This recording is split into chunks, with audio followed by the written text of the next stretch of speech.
In the year 1867, after a dramatic inner German war, a new great state emerged that would shape the history of the continent, and especially Germany, to this day: the North German Confederation.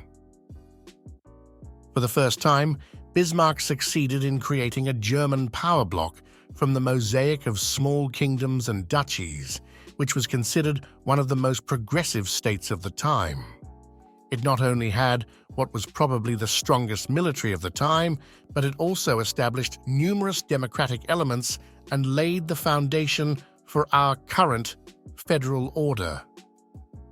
So what was this state all about? How did the North German Confederation come into being? How powerful was it in reality?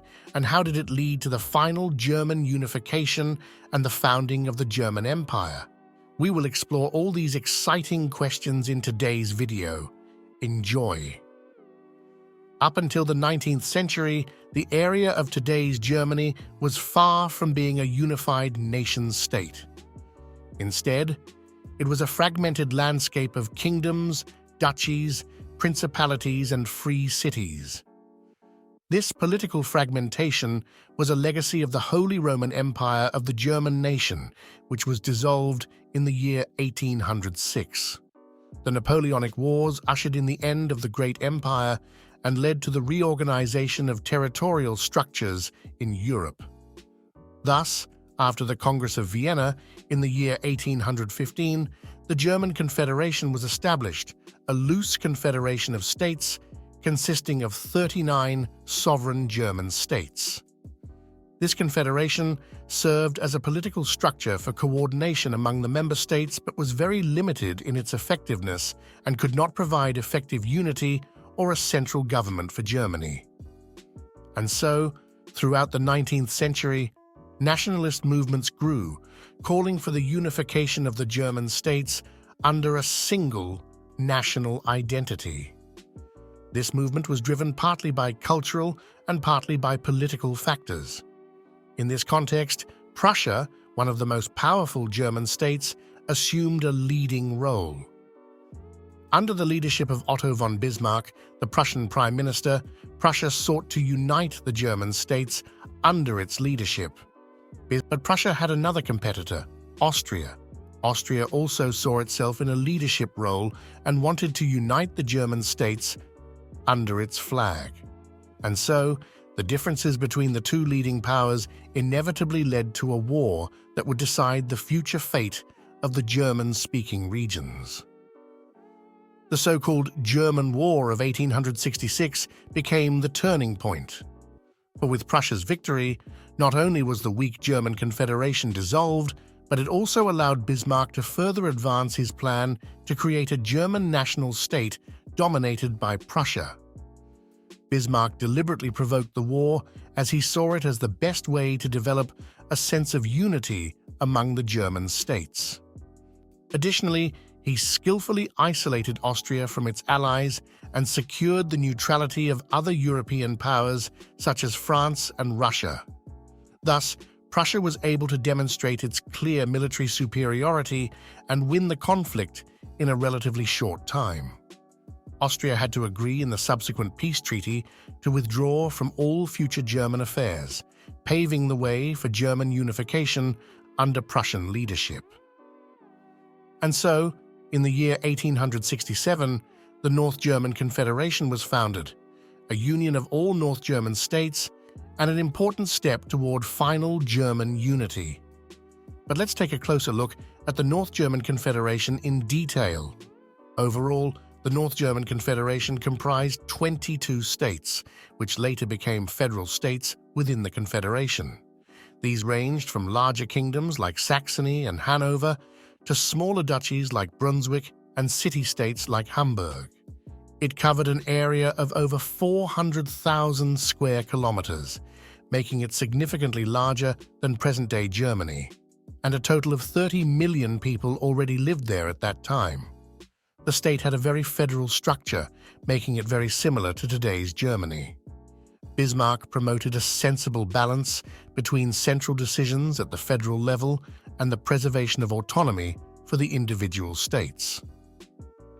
and the federal structure of the North German Confederation served as a model for the later German Empire. While important key areas such as foreign policy, defense, and trade were regulated at the federal level, the member states retained their sovereignty in numerous domestic matters such as education or local legislation. However, power was not equally distributed, as Prussia held a dominant position within the Confederation.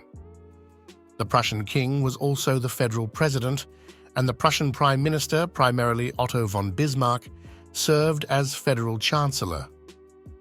This arrangement strengthened Prussia's influence on federal policy and gave the state a leading role in the new federal system.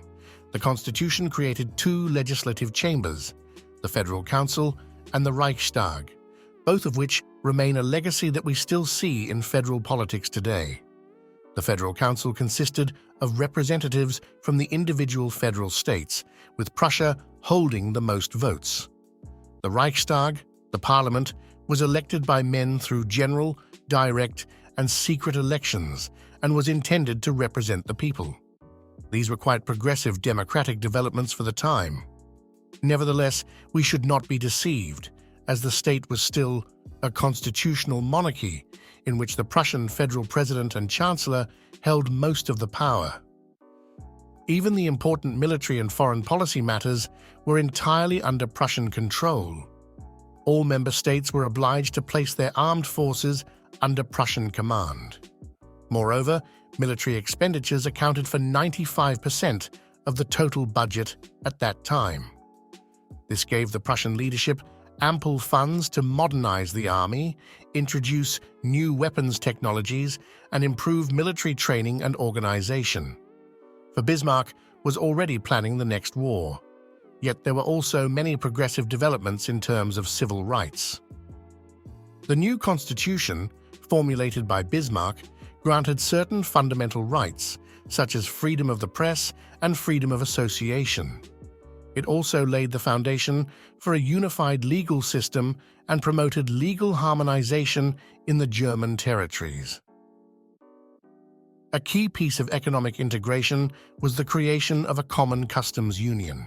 This enabled free trade between the member states by eliminating customs barriers.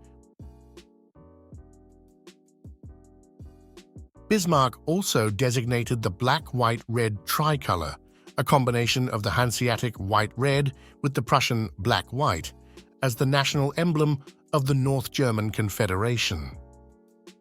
And thus, with the founding of the North German Confederation, a new power bloc had emerged in Central Europe. The establishment of the new state caused particular concern in France, which only very reluctantly recognized it. At that time, Bismarck assured the French Emperor Napoleon III that the unification efforts would remain limited to the area north of the main river. Nevertheless, he kept a back door open. He immediately concluded secret protection and defense alliances with the southern German states, whose troops would be placed under the command of the Prussian king in the event of war. And it was precisely this loophole that Bismarck would exploit just a few years later. For in reality, the North German Confederation would only exist for 5 years. Bismarck skillfully maneuvered France into declaring war. At that time, Prussia and France were arguing over the succession to the Spanish throne. Wilhelm I sent a dispatch to Berlin, informing Bismarck about the talks with the French envoy. However, Bismarck sharply reworded the rather harmless content of this so-called Ems dispatch and sent it to the press. As a result, France appeared as a humiliated nation, which Napoleon III could not tolerate, leading him to declare war on the North German Confederation. The trap had sprung. Now, all of Bismarck's carefully prepared mechanisms came into play. Prussia activated the secret protection treaties, bringing all southern German states into the war alongside the North German Confederation. A sense of national unity emerged like never before. Together, the German states ultimately won the Franco-Prussian War.